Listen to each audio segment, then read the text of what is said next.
Hello Fun and Learn student of class 8th. In previous video we have discussed the moisture in the atmosphere and saw one important topic of evaporation. Now the change in the state of moisture gives birth and as a result give birth to the term like evaporation, condensation and precipitation. So we have seen evaporation in previous video and the subtopic of it is humidity. So what is humidity? We will discuss in this video. Now let's take it humidity. Now the amount of water vapor present in air is called humidity and it is closely related to air temperature and it varies from place to place and from time to time. Next important point in humidity is dew point. Now what is it? Let's see. The capacity of the air to hold moisture depend mainly on air temperature. A fixed volume of air at a given temperature has a fixed capacity to hold moisture. When it holds the maximum amount of water vapor at a given temperature, the air is said to be saturated at dew point, and that point is known as dew point. So I think you have got it. Now humidity can be classified in two categories. Number one, absolute humidity, and number two, relative humidity. What is it? Let's take it. Now, the actual amount of water vapor present in air is called absolute humidity. When you associate the term actual amount of water vapor, it gives birth to the term absolute humidity. Next is your relative humidity is defined as the ratio.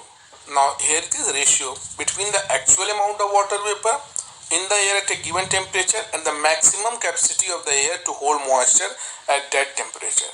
So when we compare the actual with maximum, it gives birth to the topic of relative humidity. So I think you understood this topic humidity and absolute humidity, one kind, and second is your relative humidity. Next topic is your condensation. What is it? When moist air rises upward, it becomes cool and the water vapor changes into small drops of water. This process is called condensation. Now, condensation can occur only and only when these two conditions fulfilled. One, when air becomes saturated, and number two, there is a surface on which water vapor can condense. These are the two important conditions. Now, next is your condensation nuclei. What is it? In the atmosphere, the surface for condensation is provided by smoke and dust particle. These are called condensation nuclei. So I think you have understood topic condensation, condition for condensation and condensation nuclei. Your forms of condensation. So there are three important forms of condensation. Number one, dew and frost. Number two, fog and mist. Number three, cloud. So let's take it one by one. What is dew and frost? During the long winter nights, all of you have observed it, grasses, leaves, flowers and even sand particles cool down due to radiation. When the moist air comes in contact with such cold surfaces, the water vapor get condensed on them. So the small drops of water thus formed are called dew. Now, what is frost? If the temperature falls below freezing point, tiny ice crystals are formed in place of water droplet. This is called frost. So what is the difference between dew and frost? The temperature below freezing point, then frost is formed, and dew I have told you. Next is your fog and mist. See what is? During the long winter nights, the air near the earth's surface cool down.